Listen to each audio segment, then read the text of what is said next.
it's been a while. Mainly because I've been, you know, going through some stuff and been a bit busy with, So, I sort of haven't had time to make an MLW recap video, but now I feel like it's a good time because, first half's over. Let's just take a look back at this season, right? Okay. Slate 1, for the Cobras at least. ECK Sports is making a whole other video about every other team, but I'll just put into perspective my team. Okay, the Coastal Cobras. Okay, 4-5. 4-4-4-5. Okay. Now listen. Let's just start off before. Okay, there's a build up to this 4-5, right? There's a build up. Okay, and second in the AL. There's a build up. So let's start off draft. Okay. Actually, no. Let's start off Sawyer Bean pick. Okay, the Sawyer Bean got traded. Okay. Sawyer Bean wanted out of the Cobras. That's the issue. That's the issue. The issue is that Sawyer Bean wanted out of the Cobras. Okay? And we found a good trade partner, the Great Lakes Gators, looking for a guy to move them up in the NL. The NL, not the strongest in the world. I could see the logic in that move, trying to get to that level. But the fact that we have gotten Chris Cheatham, and what was it? We got Chris Cheatham, and that's about it. It's not the craziest thing in the world. It's not the craziest return considering we haven't really used them.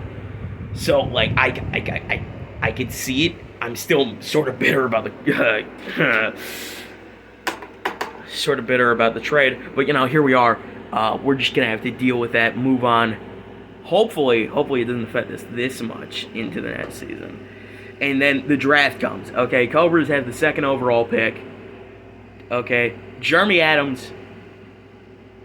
Okay, listen, we have plenty of picks. We have plenty of use for a high pick, so we could get maybe, the franchise savior that we desperately needed. Andy Duran at this point was not considered the franchise savior. And then, we go out and we trade back. We trade back. We trade back to get Justin Esch. Okay, great player. I just don't see him as the franchise savior. I think what we did, I remember this pick.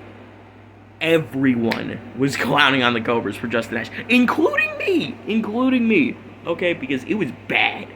It was really, at the time, it looked really, really bad. But then, we have to move on. We have to hope that this season is okay from a Cobras fan perspective. We have to be decent. That's all we're asking. Series 1. Okay, Series 1. We go 1-2. Drew Davis, awful. Awful. We're 1-2 to start off the year. Okay, Game 3, Drew Davis puts himself into pitch. Okay, that's how desperate we were. Okay, Game 1, Barron sort of fell apart pitching-wise. We got to the 4th inning, and then just Barron forgot how to throw baseball. Recurring theme later on in the season. Game 2, we actually won. I don't know how we did that, but we did. And then Game 3, Drew Davis put himself into the pitch, so you know how that went. We gave up 5 runs. It was great. It was great for a series. But really, I was expecting us to get swept. I was expecting nothing out of this team. I was honestly expecting 2-13, maybe. Okay. But then we recover. I say, hey, this team looks better than what people predicted. Slate 2 happens. And that's really the turning point, for me at least, where it's okay, this team is actually pretty good. We saw what they were able to do. We saw what the hitting was able to do. We saw what Andy was willing to do. He had 2 grand slams, okay? Can you believe that? Okay, so heading into the Brooklyn series, I'm on the subway, heading into the Brooklyn series, okay? And I'm thinking, oh, we're going to get swept by the Wildcats. The Wildcats are so much better than us. The Wildcats are so much better. Okay, I head into the series, okay? Me and Dark, shout out Dark, by the way, greatest MLW memes account possible.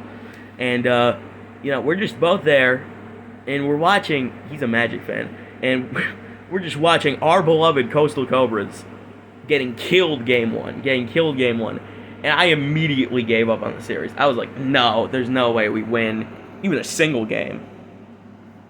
Then game 2 happens. Then the game of the year happens for the Coastal Cobras. And it's just like, it might be game of the entire franchise, okay? Because we go down 4-1, and I'm like, it's over. It's done. Then Drew Davis hits that homer. Ties up the game, 4-4, heading into the 4th inning. And then Kyle Schultz hits 2 homers, 8-4. And then they put in Patrick Ballman as the closer. And Patrick Ballman decides he's going to do a little funny, he's going to do a little jokey joke, and walks like a bunch of guys. Andy Duran hit it. He walks a bunch of guys. Then, finally, Justin Esch comes up to the plate. Okay, Justin Esch, who has played very under the radar so far. He smacks one into center. Both guys are running after it. 2 runners score. Justin Esch walks off the game 9-8. Okay, I could not believe it. I cannot believe it. But game 3, I'm like, there's no way we win game 3. Caden Irwin throws a shutout. Okay? Caden Irwin throws a shutout. Okay? Is it just me? Or is this team, like, way better than anyone was anticipating? I don't think I met a single person who thought we would have 4 wins. The max was like 3 for everyone. And then, we just do this. Okay, if we could just maintain this momentum through the All-Star break, which hopefully we can. Hopefully. I mean, I could see us finishing 7-8, I heard 0-15. I see us finishing 7-8. I mean, the AL's still wide open, sure, but we have 2 NL teams. We have the Mallards and D-backs. I mean, hopefully we can just, get, a win here, a win there. Maybe 2 against the D-backs if we really want to. I mean, this so far has been more than I could ever ask for this year. Okay? And, anything can happen in the playoffs. It's just the Cobras have to keep going, keep this pace. And it's just, And Drew has stopped pitching himself. So that means we are infinitely better. Okay? Thank you. Let's go, Cobras.